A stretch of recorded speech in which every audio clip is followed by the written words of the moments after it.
Assalamualaikum warahmatullahi wabarakatuh. Alhamdulillahilladzi ja'ala Ramadhana syahrus syiyami lil mu'minin. Wassalatu wassalamu ala asrofil anbiya'i wal mursalin sayyidina wa maulana Muhammadin wa ala alihi wa sahbihi ajmain. Amma ba'd. Anak-anak sekalian yang kami sayangi, materi yang akan kita pelajari bersama pada kesempatan Pondok Ramadan di hari yang kedua ini adalah tentang tata cara bersuci. Bersuci menurut para ulama fikih adalah fi'lu ma tastabahu bihis shalah. Bersuci adalah perbuatan, dengan perbuatan tersebut dibolehkannya melakukan sholat. Perbuatan seperti apa? Yaitu membersihkan diri dari hadas dan najis. Hadas terbagi menjadi dua. Yang pertama adalah hadas besar. Cara membersihkannya adalah dengan mandi wajib. Yang kedua hadas kecil. Cara membersihkannya adalah dengan berwudu. Ini yang akan kita bahas lebih dalam lagi. Wudu secara bahasa artinya bersih. Secara istilah, wudu adalah menggunakan air untuk membasuh anggota badan tertentu disertai dengan niat. Air yang bagaimana yang bisa digunakan untuk berwudu? Tentunya harus air yang suci dan mensucikan, atau istilah fikihnya tohir mutohir. Ada 7 macam air yang bisa digunakan untuk berwudu. Yang pertama adalah air hujan, yang kedua air salju, yang ketiga air embun, yang keempat air sumur, yang kelima air laut, yang keenam air sumber, dan terakhir adalah air sungai. Fardu wudu ada 6 macam. Yang pertama adalah niat disertai atau bersamaan dengan membasuh muka. Yang kedua adalah membasuh muka. Membasuh muka, batas atasnya adalah ujung tumbuhnya rambut, batas bawahnya adalah dagu, batas samping kanan kiri adalah centil daun telinga. Semuanya harus diusap secara merata. Yang ketiga adalah membasuh tangan sampai siku. Yang keempat adalah mengusap sebagian rambut. Untuk rambutnya yang panjang, tidak boleh hanya ujungnya saja, harus mengenai kulit kepala. Yang kelima adalah membasuh kaki sampai mata kaki. Yang keenam, tertib, artinya harus berurutan, tidak boleh kita lakukan secara acak. Contohnya, kita basuh tangan dulu baru muka, tidak boleh, harus secara tertib atau berurutan.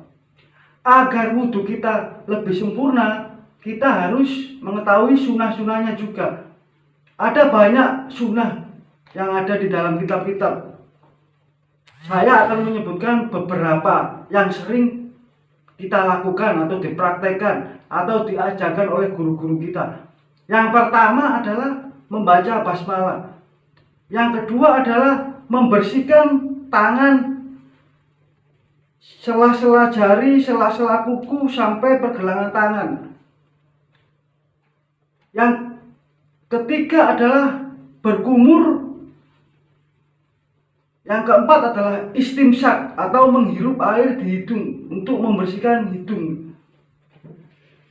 Yang kelima, kita ulangi sebanyak 3 kali. Yang keenam, mendahulukan tangan kanan dulu, baru kemudian tangan kiri.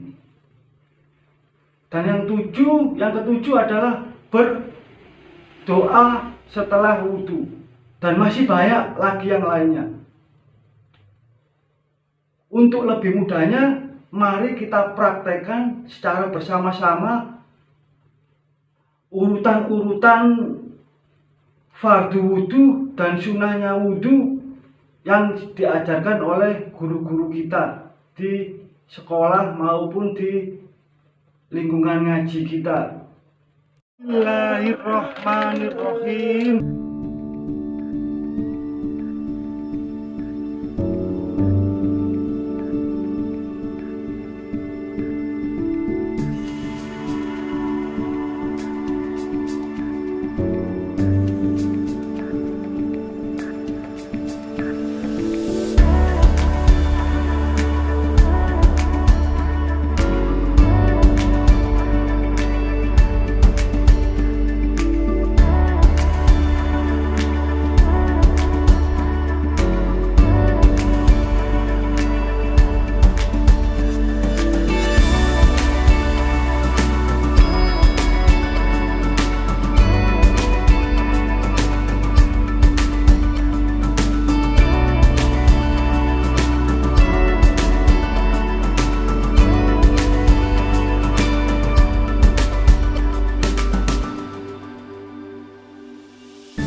Bagaimana jika tidak ada air?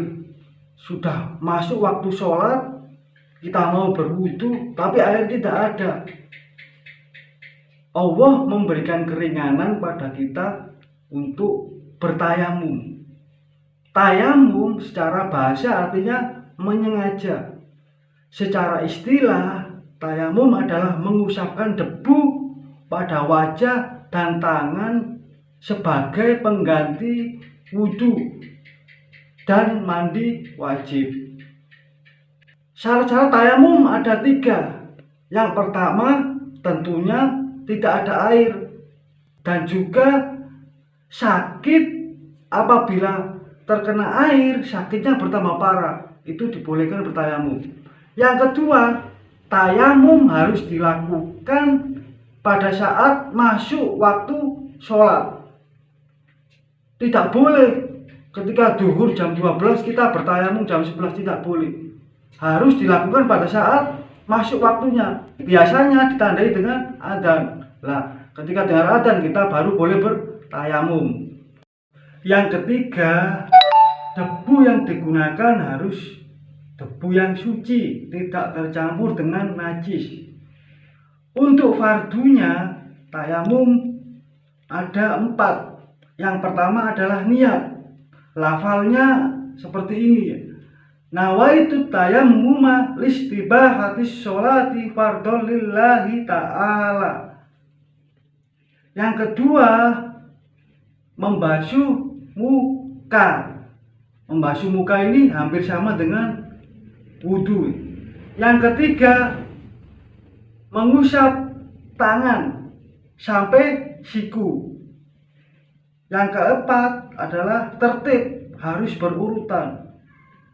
Untuk lebih jelasnya, mari kita simak atau kita praktekkan bersama di video berikutnya.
Demikianlah materi yang bisa saya sampaikan. Mari kita tutup acara ini dengan berdoa. Allahumma anfa'na bima 'allamtana wa 'allimna ma yanfa'una wa zidna ilman nafi'a. Subhanaka Allahumma wa bihamdika asyhadu an la ilaha illa anta astaghfiruka wa atubu ilaik. Subhana rabbika rabbil izzati amma yasifun wa salamun alal mursalin walhamdulillahi rabbil alamin. Wassalamualaikum warahmatullahi wabarakatuh.